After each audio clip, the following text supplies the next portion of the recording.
Alors, terme général d'une suite arithmétique.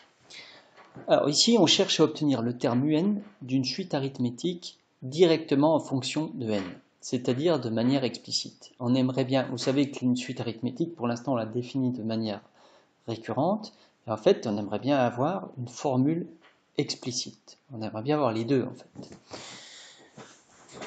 Alors, le terme de manière explicite, on l'obtient très simplement, et le voici donné dans cette propriété. Si on connaît le premier terme U0 et la raison R, eh bien, U indice n, c'est U0 plus n fois la raison.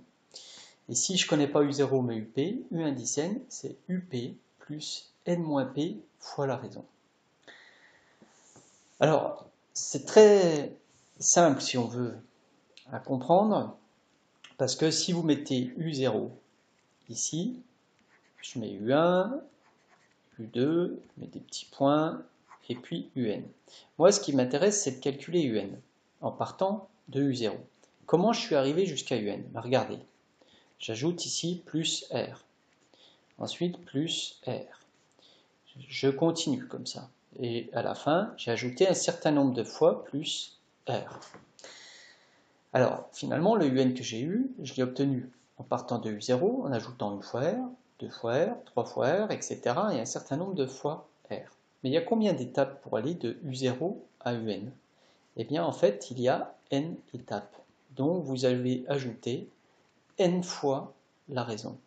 Donc, si vous faites U0 plus n fois la raison, eh bien, vous obtenez U indice n. Et alors, si je ne pars pas de U0, mais que je pars seulement de UP, mettons U2, on va le faire avec un exemple, on va dire je pars de U2. Eh bien, du coup, vous loupez simplement les deux premières raisons que vous ajoutez, voyez? Donc, à la place d'ajouter n fois la raison, vous avez ajouté n-2 fois la raison pour arriver à un.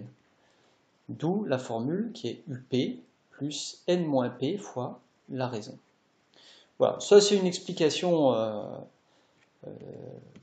simplement de bon sens, et on va voir, il y a une démonstration un peu plus calculatoire qui vient ici, mais qui est intéressante parce que c'est quelque chose qui revient souvent dans les démonstrations, c'est des termes qui se télescopent entre eux, et quand on fait la somme, en fait, ils se suppriment tous. Alors l'explication que je vous donnais suffit amplement, mais pour l'intérêt de la démonstration, on va regarder une autre façon d'expliquer.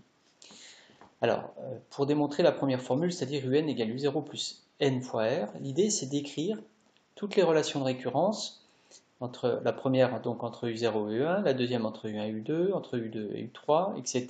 On met des petits points, il faut imaginer que ça continue. Donc entre UN-2 et UN-1, entre UN-1 et UN.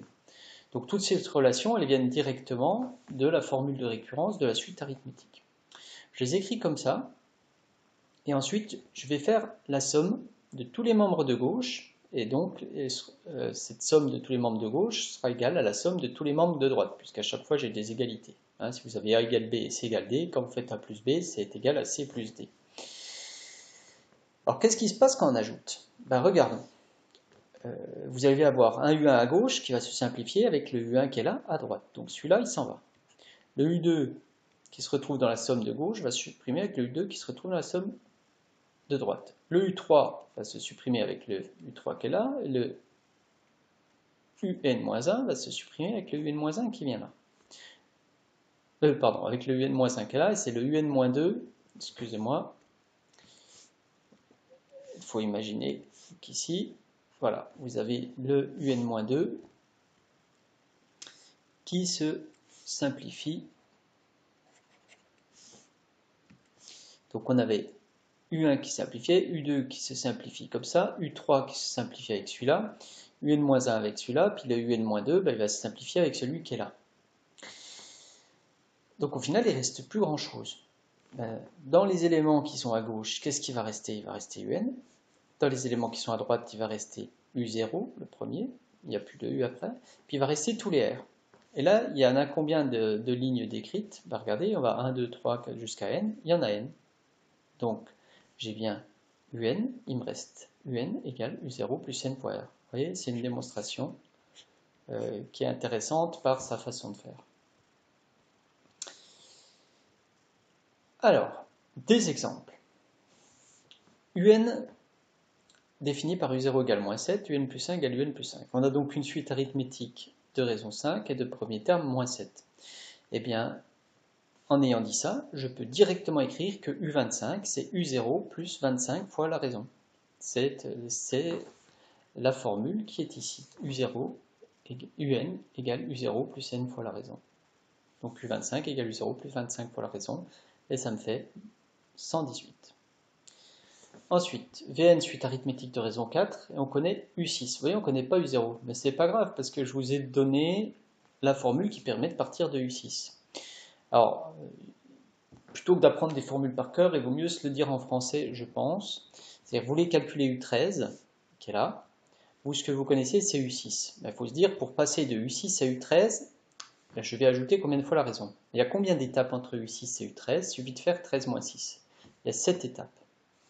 Et donc, je peux écrire que U13, c'est U6 plus 7 fois la raison. On retrouve en fait la formule UN égale UP plus N moins P, ça c'est ce qui vaut 7, fois la raison qui vaut 4. Vous voyez, mais c'est peut-être pas la peine de la prendre par cœur, puisque le bon sens suffit. U13 égale U6 plus 7 fois la raison. On obtient 38. Un autre type d'exercice. Ici, je vous donne deux termes d'une suite. Je sais qu'elle est arithmétique. Donc ça, c'est important. Ça veut dire que je sais qu'entre des termes, on ajoute un certain nombre de fois la raison. Donc je sais qu'entre U7 et U17, on a ajouté un certain nombre de fois la raison. Alors, en fait, je sais même qu'on a ajouté 10 fois la raison. Vous voyez, parce qu'en fait, je sais que U17, c'est U7. Et il y a combien d'étapes entre 17 et 7? Il y en a 10. Donc U17, c'est U7 plus 10 fois la raison. Ce qui fait que 10 fois la raison, ben c'est la différence U7, U17 moins U7. 10 fois la raison, c'est U17 moins U7. C'est ce que je trouve ici.